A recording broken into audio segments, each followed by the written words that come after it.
G'day Life Source. This is Jono, and Mike and I have been talking about how can we encourage each other during the week. So on a Sunday we get a really big pump up as we sing worship to the Lord, as we hear from God's word and we see each other, and that's really encouraging and really exciting. But then during the week it's sort of like, well, everyday life is dragging on, and you'd really like that encouragement, and that's what we would like to do. We'd really like to encourage each other in our Christian walk. We have our growth groups to attend to, but sometimes we can't do that, or we'd like something even extra. So what we've come up with is this midweek shot in the arm. Well, hopefully it's a shot in the arm, and we're going to call it Faith Facts with Jono. Okay, it's a bit of a corny name, but hopefully it will be an encouragement for us all as we go through the week. So what I would like to do is I'd like to welcome you to episode 1, Faith Facts with Jono.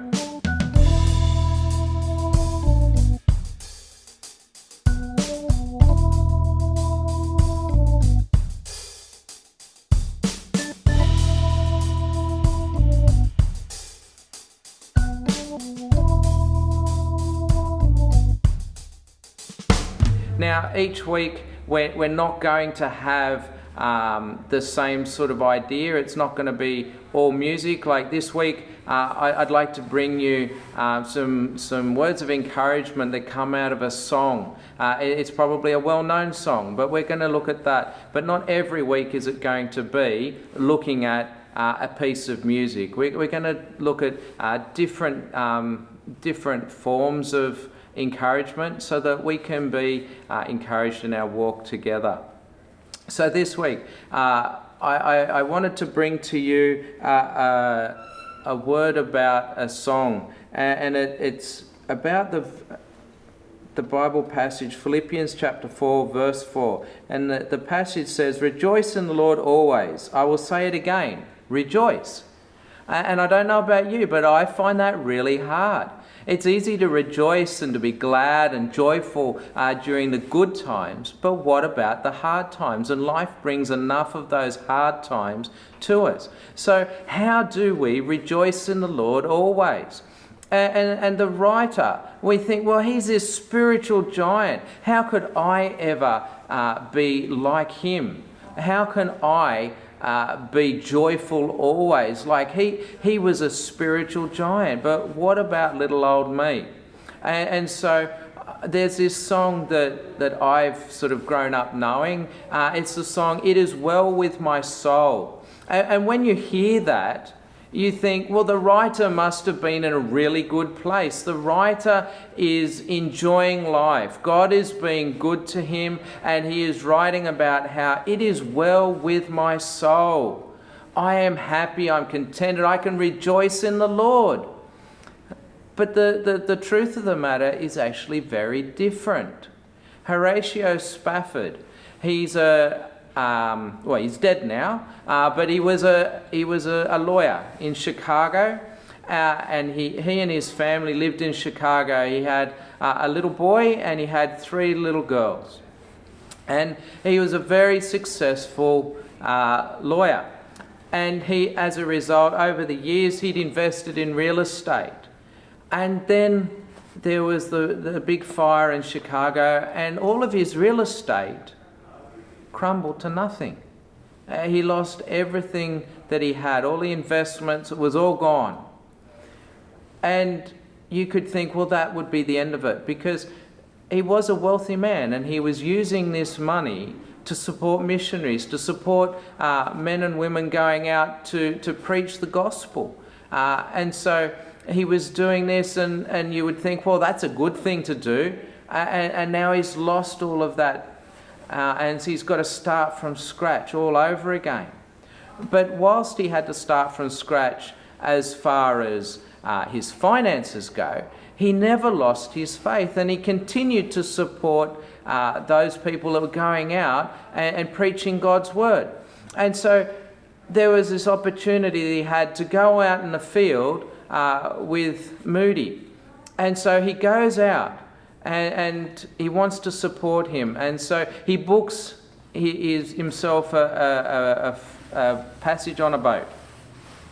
And he decides that he's going to take his whole family.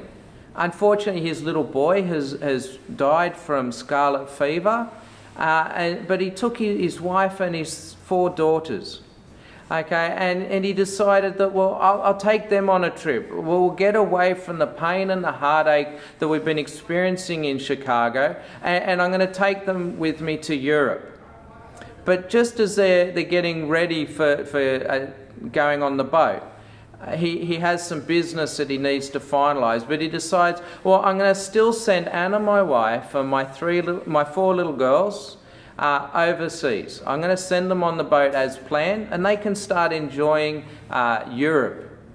And so he does that. He sends the 5 girls, his wife and 4 daughters, off on the boat, and he continues to work on his business so that he can get that finalised and he can join them a couple of days later. Well, unfortunately, while they were travelling, his wife and his 4 daughters, the boat that they were on gets hit by another boat, and their boat is starting to sink, and the girls and his wife, they're praying that God would watch over them, that God would look after them. And that's what they're doing as the boat goes down. Now, unfortunately, all 4 daughters drowned. His wife was the only one left alive, and when she finally made it to land, she sends her husband a telegram, and it says, "Saved alone." What heartbreaking news for this couple. They've already lost their financial business, they've lost their son, and now they've lost their 4 daughters. This was supposed to be a trip of joy and encouragement, and instead 4 girls perish on the way. And so as Horatio gets on to his boat, he's travelling over with this knowledge in his heart that he is going to meet with his wife alone. And as they're making the trip, the captain calls Horatio to his cabin, and he says, "This is the spot where your wife and daughter's boat went down." And that is where that song is birthed from.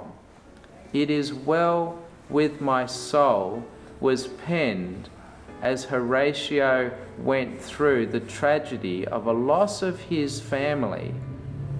And as he travels over the spot where his daughters have died, he is able to say with certainty, "It is well with my soul." What is going on with my soul? My eternal salvation is not dependent on things going well here on earth.